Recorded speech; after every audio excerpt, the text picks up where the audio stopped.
ایک آدمی بہت بیمار تھے، شدید بیمار تھے، لا علاج یعنی امراض میں گرے ہوئے تھے. تو انہوں نے خواب دیکھا کہ ایک بزرگ نے خواب میں فرمایا کل لامین، 2 لام کھایا کرو. اب وہ پریشان ہو گئے، یہ 2 لام کیا مانا، لام لکھ کے کھا جاؤں. وہ بڑا پریشان ہوا. تو اس زمانے میں محمد بن سیرین رحمۃ اللہ علیہ کا دور تھا، جو علم تعبیر میں امام تھے، خوابوں کی تعبیر دینے میں اپنے وقت کا امام تھے. ان کی بڑی کتابیں ہیں تعبیر الرؤیا پر.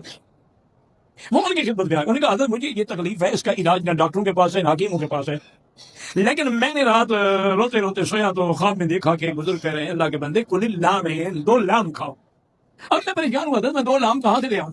میں پریشان ہونے کی بات ہے، قرآن میں موجود ہے. حیران ہو گیا ہو.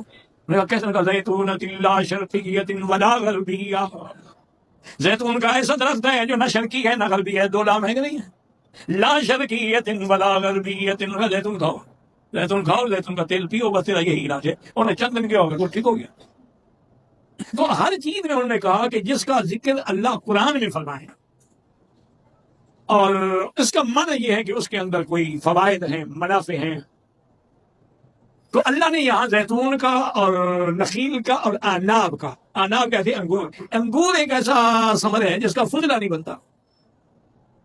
یعنی آپ کوئی چیز کھائیں گے نا تو کیموس ہونے کے بعد پخانہ بن کے نکلے گا نا. زیتون سے انگور نہیں بنتے، انگور حل ہو جاتے. یہ اس کی شان ہے. اور خاص طور پر انگور اگر طائف کا ہو تو سبحان اللہ. طائف جیسا انگور تو پوری کائنات میں نہیں ہے نا.